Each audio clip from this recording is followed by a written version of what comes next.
سورہ زمر پارہ نمبر 24 آیہ کریمہ نمبر 75۔ نحمدہ ونصلی ونسلم علی رسولہ الکریم، اما بعد فاعوذ باللہ من الشیطان الرجیم، بسم اللہ الرحمن الرحیم۔ وَتَرَى الْمَلَائِكَةَ حَافِّينَ مِنْ حَوْلِ الْعَرْشِ يُسَبِّحُونَ بِحَمْدِ رَبِّهِمْ وَقُضِيَ بَيْنَهُمْ بِالْحَقِّ وَقِيلَ الْحَمْدُ لِلَّهِ رَبِّ الْعَالَمِينَ۔ صدق اللہ العظیم۔ وَتَرَى، اور آپ دیکھیں گے، الملائکۃ، فرشتے، حافین، حلقے بنائے ہوئے، من حول العرش، عرش کے ارد گرد گھوم رہے ہیں، یسبحون، اور وہ تسبیح کر رہے ہیں، بحمد ربہم، اپنے رب کی حمد کے ساتھ، وقضیہ، اور فیصلہ کر دیا جائے گا، بینہم، ان کے درمیان، بالحق، کی حق کے ساتھ، وقیلہ، اور کہیں گے، الحمدللہ، تمام تعریفیں اللہ ہی کے لیے، رب العالمین، جو سارے جہانوں کا رب ہے۔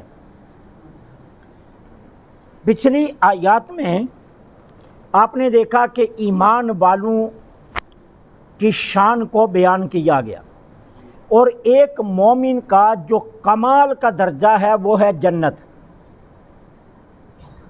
یہاں کوئی امریکہ کا پریزیڈنٹ بھی بن جائے نا تو یہ مومن کی معراج نہیں ہے، یہ مومن کی منزل نہیں ہے۔ اگر یہاں کوئی 10 سے 20 ملوں کا مالک بھی بن جائے تو یہ کسی مومن کی معراج نہیں ہے۔ مومن کی معراج کیا ہے؟ جنت۔ قرآن کریم میں اللہ تعالیٰ دوسرے مقام پر فرماتے ہیں، فَمَنْ زُحْزِحَ عَنِ النَّارِ وَأُدْخِلَ الْجَنَّةَ فَقَدْ فَازَ، جو اپنے آپ کو جہنم سے بچا گیا اور جنت میں داخل ہو گیا وہی کامیاب ہے۔ ہمارا معیار اپنا ہے، ہم یہاں کیا کہتے ہیں؟ جس کا بزنس عروج پر چلا گیا، جس نے ایک بزنس سے دوسرا بزنس نکال لیا، جس نے ایک کاروبار سے 4 کام نکال لیے، جس نے ایک دکان سے 6 دکانیں خرید لی، ہم کہتے ہیں یہ صاحب بڑے کامیاب ہیں۔ حالانکہ سچ پوچھئے تو وہ صاحب سب سے بڑے ناکام ہیں۔ ان صاحب کو عقل نہیں ہے کہ یہ جو مال میں اکٹھا کر رہا ہوں اس کا تو میں نے حساب دینا ہے، اور یہ سارا میں کس لیے اپنے وبال بنا رہا ہوں کہ کل میں نے اللہ کی بارگاہ میں ان میں سے کوئی چیز ساتھ لے کر نہیں جانی، تو حساب تو میں نے دینا ہے۔ لیکن وہ صاحب بڑے اکڑ کر کہتے ہیں میں تو بڑا عقل مند ہوں، اور ساتھ یہ کہتے ہیں الحمدللہ 2 دکانیں تھیں اب میں نے 2 اور خرید لی ہیں، 4 تھیں میں نے 6 اور خرید لی ہیں، اور اپنے آپ کو کامیاب ٹھہرا رہے ہیں۔ کامیابی یہ نہیں ہے۔ اگر دنیا کا مال کامیابی ہوتی تو اللہ سارے نبیوں کو بادشاہ بناتا۔ اللہ نے حضرت سلیمان و داؤد کے علاوہ کسی نبی کو بادشاہ نہیں بنایا۔ وہ 2 نبیوں کو صرف اس لیے بادشاہ بنایا کہ اللہ یہ بتانا چاہتا تھا کہ میں بادشاہی دینا چاہوں تو اپنے نبیوں کو دوں، لیکن میرے نبی بھی بادشاہی پسند نہیں کرتے۔ حضور علیہ الصلاۃ والسلام کے ہاں مسلسل فاقہ چل رہا ہے، تو جبریل امین حاضر ہوئے اور عرض کی اللہ کے حبیب صلی اللہ علیہ وسلم، اللہ فرماتا ہے بادشاہی اور نبوت کیا چاہیے یا دونوں چاہیے؟ تو سرکار دو عالم صلی اللہ علیہ وسلم نے فرمایا جبرائیل میں صرف یہ چاہتا ہوں ایک دن کھاؤں ایک دن بھوکا رہوں، ایک دن کھاؤں ایک دن بھوکا رہوں۔ اور یہ وہ خیال تھا جو فرشتے کے ذہن میں بھی نہیں تھا۔ جبریل امین یہ جواب سن کر حیران رہ گئے، اللہ کے حبیب ایک دن کھائیں ایک دن بھوکے رہیں، اس کی سمجھ نہیں آئی۔ فرمایا جس دن کھاؤں اس دن رب کا شکر ادا کروں، جس دن بھوکا رہوں جی بھر کے اس سے مانگوں۔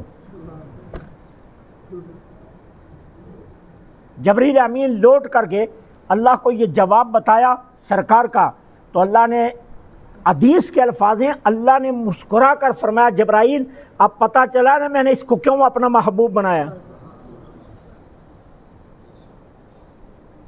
ورنہ اللہ فرما رہا تھا حبیب آپ چاہیں نا تو ہم مکہ کے سارے پہاڑوں کو سونا کر دیں اور وہ آپ کے ساتھ ساتھ چلے.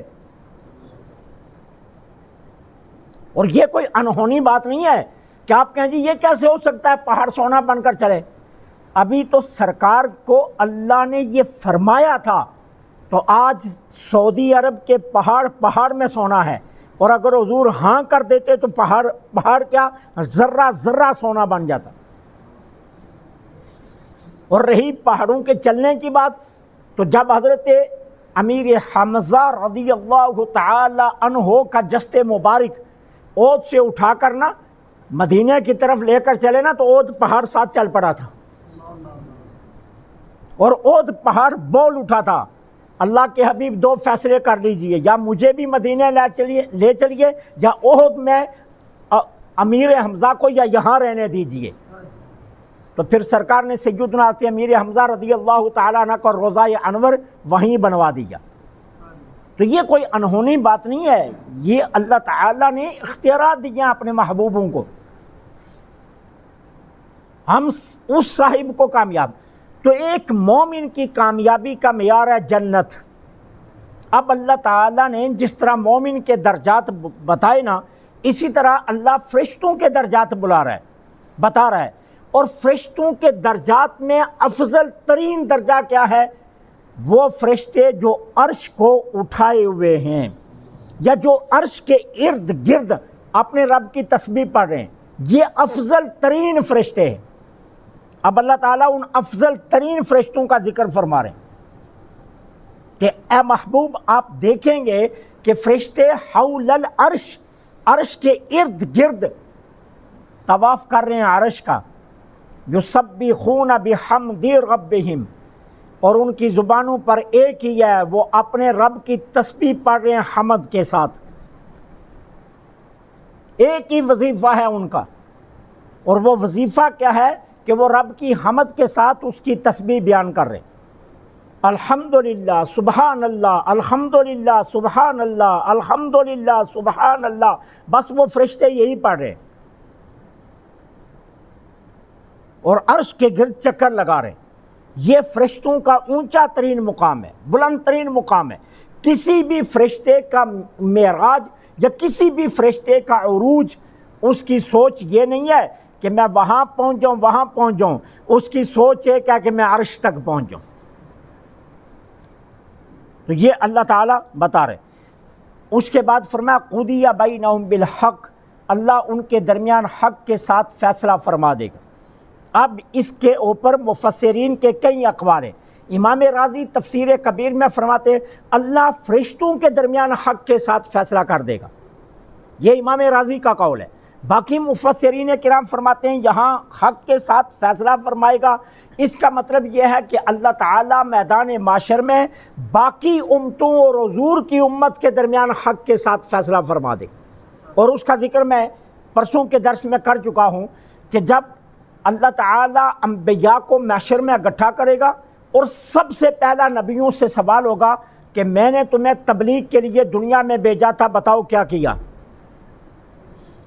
یہ نبیوں سے پہلا سوال معاشر میں ہوگا. تو نبی عرض کریں گے اللہ ہم نے تبلیغ کی. اللہ فرمائے گا گواہ لاؤ.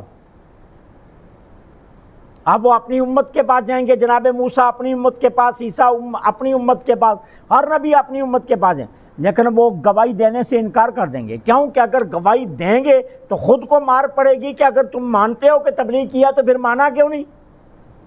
اس لیے وہ وہاں بھی جھوٹ بولیں گے. معاشر میں وہ کہیں گے آپ نے تو کوئی تبلیغ نہیں کی. اب نبی واپس لوٹ آئیں گے، گواہ کوئی نہیں ہے. اب حیران کریں کہ ہمارے پاس تو گواہی کوئی نہیں. اب حضور کی امت کے نیک لوگ آگے بڑھیں گے اور اللہ کی بارگاہ میں عرض کریں گے اے اللہ ہم گواہی دیتے ہیں نبیوں نے تبلیغ کی ہے. اب جب وہ گواہی دیں گے تو ان نبیوں کی امتیں بول پڑیں گی کہ یہ تو تھے نہیں. ان سے پوچھئے یہ موسیٰ علیہ السلام کے زمانے میں تھے، یہ عیسیٰ علیہ السلام کے زمانے میں تھے، یہ جناب ابراہیم کے زمانے میں تھے. جب یہ نہیں تھے تو یہ گواہی کیسے دے رہے ہیں؟ تو پھر حضور کے امتی کیا کہیں گے؟ ہم گواہی اس لیے دے رہے ہیں کہ ہمارے آقا نے ہمیں بتایا ہے، ہمارے قرآن نے ہمیں بتایا کہ نبیوں نے تبلیغ کی ہے۔ اب اللہ تعالیٰ حضور کی طرف مخاطب ہوگا اور پوچھے گا محبوب آپ نے اپنی امت کو بتایا تھا، موسیٰ، عیسیٰ، الیاس، یوشع، ذوالکفل، ارمیہ سارے نبیوں نے تبلیغ کیا ہے؟ تو حضور فرمائیں گے ہاں اے اللہ میں نے اپنی امت کو یہ بتایا تھا۔ اس طرح انبیاء کے حق میں گواہی قبول ہو جائے گی۔ وَقُضِیَ بَیْنَهُم بِالْحَقِّ کا یہ معنی ہے اللہ ان کے درمیان حق کے ساتھ فیصلہ فرما دے گا۔ اور جب اللہ حضور کی امت کے حق میں فیصلہ کرے گا نا، وکیلا حضور کی ساری امت مل کر کے کیا کہے گی؟ الحمدللہ رب العالمین، تمام تعریفیں اس اللہ کے لیے جو سارے جہانوں کا رب ہے۔ یہ پھر اس معاشر کے اندر حضور کی امت یہ جملہ بولے گی جب اللہ تعالیٰ دیگر انبیاء کے حق میں اپنے محبوب کی امت کی گواہی کو قبول کرے گا تو امت اس کے بدلے میں کیا کہے گی؟ الحمدللہ، ساری تعریفیں اللہ کے لیے، رب العالمین جو سارے جہانوں کا رب ہے۔ اللہ سے دعا ہے